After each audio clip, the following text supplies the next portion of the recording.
Hello there Simmers, welcome to my town. It's Joy's JCfinger here, and today we'll be taking a look at my pre-teen and teen boarding school in my town.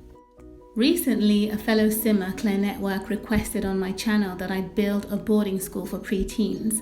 I've promised that I'll do that as I already have one in my town. I've had it for a couple of years, so I've fixed it up, and here it is for you all to see.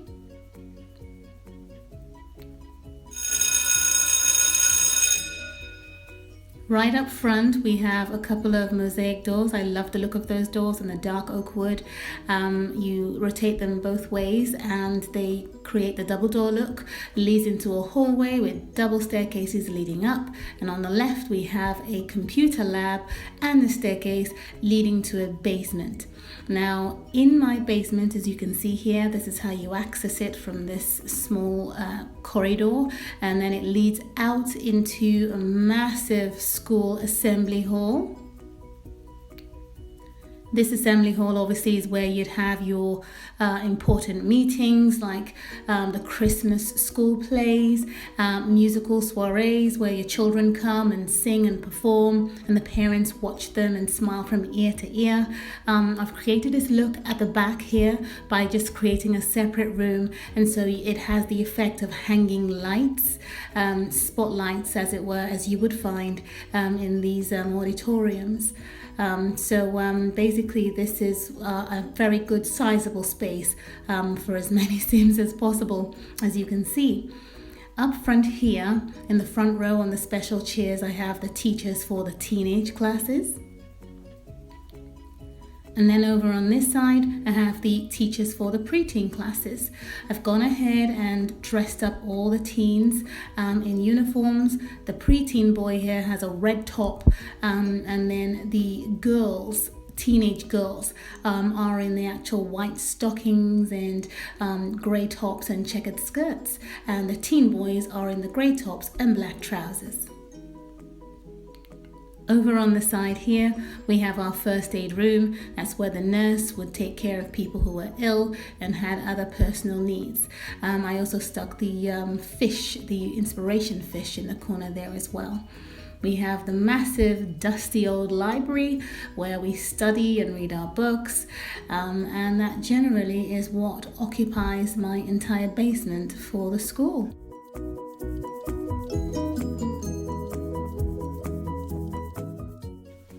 As we come up, we come back out through the computer lab room here, out the door, and through the same corridor on the left, we have the preteen class. I have a classroom for the preteens, as you can see, and a classroom for the teenagers upstairs, and that's it for classrooms. Half the children in the school are day students and the other half are boarding students. Now across the hall we have a very important part of the school where they get their nourishment, and that's the refectory, as you can see here. So I've used these cooking trays, and they look like hot school dinner trays. So you pick up your tray, you come up to where the chefs cooked all the beautiful meals, you take a selection of what you want, and then you take your tray and you go and sit down and eat. It's a very significant space in which the kids spend a lot of time repeatedly, in that friendships are built in this space. Friendships are also destroyed, bullies emerge, and they play around with the weak until the weak become strong. A good part of their social life is shaped in this space, as it were.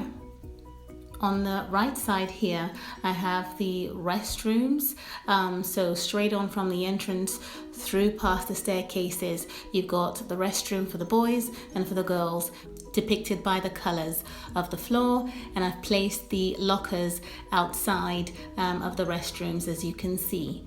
That generally covers the ground floor for the school, and these double staircases then lead up to the next floor.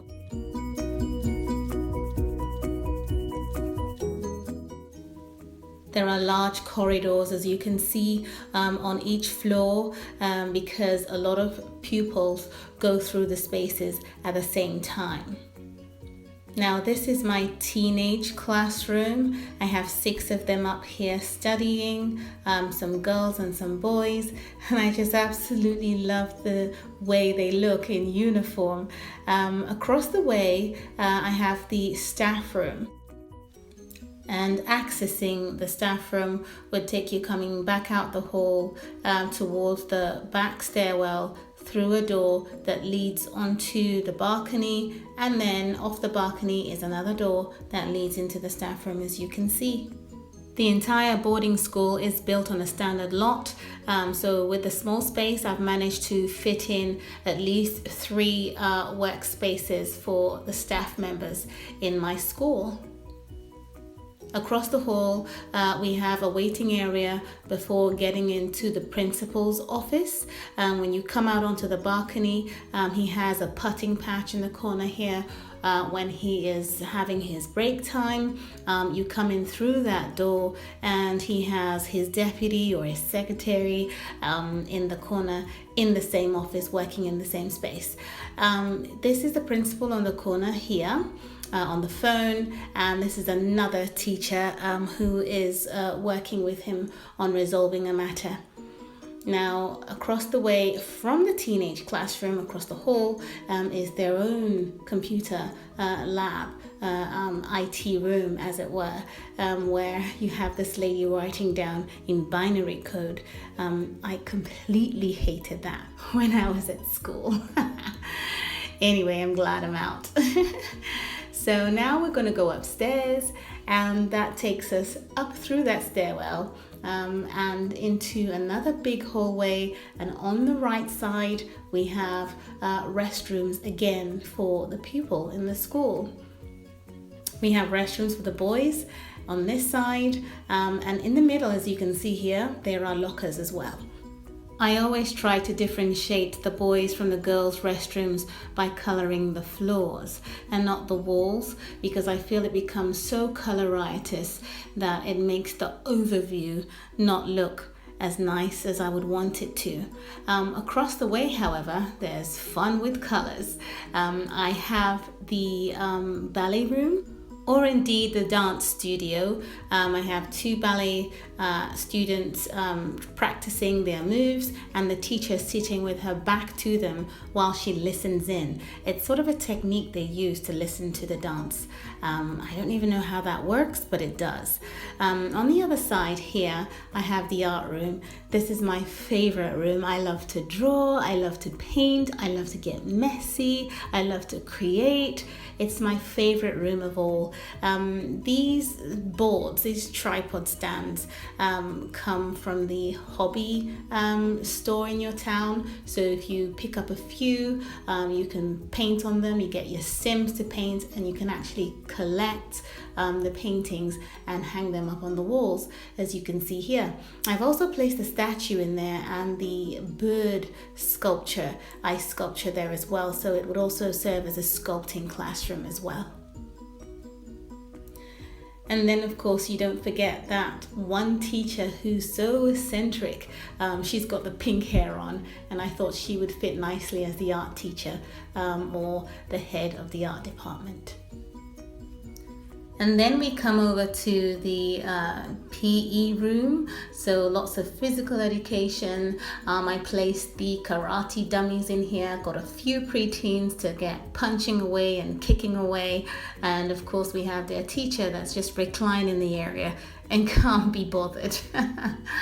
Anyway, that's it for this floor, and up we go to another interesting part of the building. And that would be the boarding school clubhouse. It's only officially open on Friday night, Saturday night and Sunday night, but once in the week it's accessible to the students who need to use it as a music room to practice their musical instruments. It's a shame I missed out on the All Things Red event. I would have gotten the nice large red piano, but anyway, he's got to practice with the keyboard, as it were. At the back here, I've got some little items dotted around. I've got the jukebox, the Neo Tokyo flashing light, a make-out couch in the corner, and over here I've got a ping pong table and more seats to lounge around and have fun. As I said before, it officially opens on Friday evening, and that's when the bar opens to serve the teenagers who do drink occasionally. We have members of staff who stay around as well, just to keep the peace and make sure that they are drinking within reason. Over on the other side, I've got the pinball machine and the other toys machines that the preteens and teenagers can use, and a foosball table in the corner over here. So come Friday night, the place fills up with teenagers having fun. It's a very major social scene for them. Some of the teens have to leave after a little while because they are day students, but the rest that hang around for longer hours are those that are boarding in the school. You have to understand that they are not permitted to leave the premises, so the school has made it a point to ensure that they have a very good facility to hang out in. The lounging areas are lit up in the corner in order to achieve that look, the look of the corner of the room being lit up and the center being dark. Just build rooms on the edges of the space. I absolutely love the DJ booth. If you want it, just go ahead and complete the breakdancing hobby. And then upstairs takes us to much quieter quarters where we have the boarding facility for pupils in the school that are registered as needing the facility. We have 4 beds in each hostel and 4 bathroom units further in from the large bedroom area. So each bedside has an allocated bathroom unit. Across the hall, the boys' hostel is structured in the same fashion. We have students who have turned in for the night a lot earlier. They are the ones who take themselves much too seriously than the rest of those who are partying into the night. Anyway, we've got 4 units, bathroom units for each bedside as well, as you've seen with the girls' hostel. They have created for them some sort of outdoorsy type of area for them to hang out in. It's a lot more casual. It's at the top of the building, lots of air. They've got a tree, a tent. I didn't know these tent lights up at night, but anyway, they do. And that's it for the top part of the building. I attended a boarding school when I was quite young. My mum and dad, they kind of worked a lot. It didn't work out. It was awful. It was really awful. And I mean, it might be nice for some people and they would have a good experience. But for me, no. I just needed to be around mum and dad. So these are the outdoor bits for the school. As you did notice, it's on a standard lot. So every platform I created some kind of outdoor space to have fun in. Thank you so much for watching. A build for this would be tricky as I don't have free plots, as I mentioned earlier. So it's in my town. I'm keeping this building. It's been there for I think 2 years. So if you're my friend on Facebook, you can always pop by and have a look at it. It's not going anywhere. Thanks again for watching. Keep your heads in the books, your bodies in the class, and stay out of trouble. Have a lovely semester. Thanks for watching. Bye.